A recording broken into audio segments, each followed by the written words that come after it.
મારી વાત સાંભળો સાહેબ, તમે કહો ને અમારી જવાબદારી નહીં તો તમે એક ખાલી લિખિત में આપી દો કે ભાઈ हमारी कोई जवाबदारी नहीं, समझा? जो भी हमें शिक्षा अधिकारी ने મળી લઈએ, કલેક્ટર ને મળી લઈએ, जो भी है हमें મળી લઈએ. તમે ખાલી મારી વાત સાંભળો, લિખિત में આપી દો. वो છોકરો આજ એનું કિડની નું ઓપરેશન થઈ ગયું, ઠીક है? તમે લોકો કોઈ એટલી ખબર નહીં કે ભાઈ ફલાણો કે ઢીકડો अधिकार पाया जाए તમે તો તમારી જવાબદારી એ ભલે તો તમે લિખિત લખી આપો. આ તો ઓફિસે તો અમે જાતા રહીએ. આજે આ બાળક તમે જો અમે તો દૂર રહીએ, દૂરથી મૂકવા આવીએ. મને ની એલસી આપવાની ધમકી આપી. અરે એલસી એને બાપનો રાજ થોડી જો એલસી આપી દઈએ. આ લોકો એના ઘરના થોડી પગાર ખાય, ગવર્મેન્ટ આપે છે એને. મને બી આવો તો એલસી લઈ જાઓ એટલે એક આવી જવાબદારી ના ના, એવો તમારે જોડે કયો પાવર છે જો તમે ડાયરેક્ટ એલસી ની વાત કરો, એલસી આપી દઈએ ફલાણો ઢીકડો.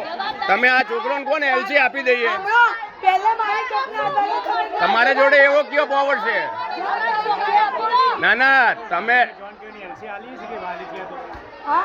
તમે કોઈ એલસી આપી દઈશ.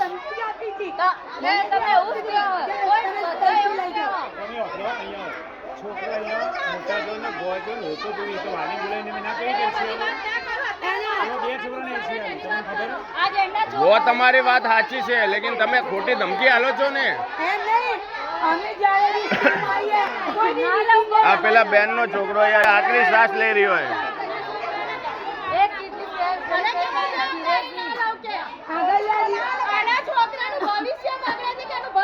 આપણે તો બીજાની વાત આજે કોઈ બી છોકરાને કાલ બીજા છોકરા ના થાય.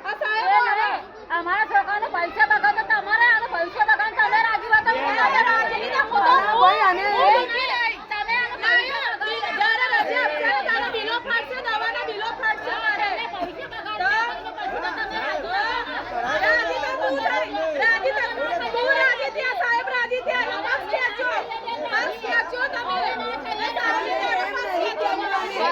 મારે છોકરા વાગે કરતા તકલીફ તો થાય, એમાં મનમાં લાગી જ જાય બેન.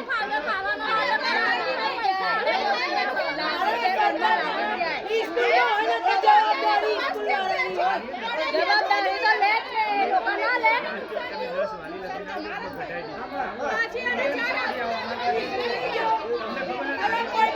કોઈ બી મીટિંગ હોય તો સ્કૂલ વાળા શું કે અમારી જવાબદારી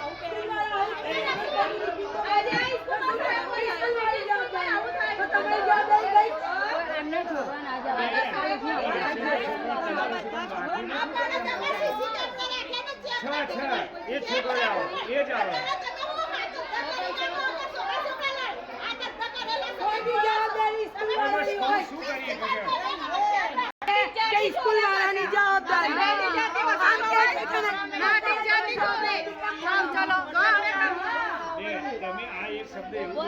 બીજી જાતિ મેં કીધું કે જાતિ છે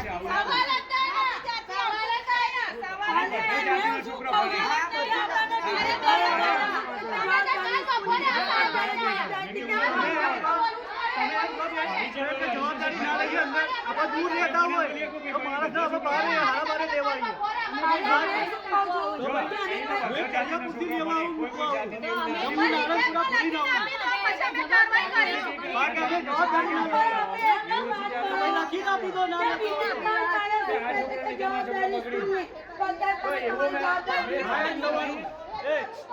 જવા દો ના શું કરવા જવા દો, જવા ના દેવાય.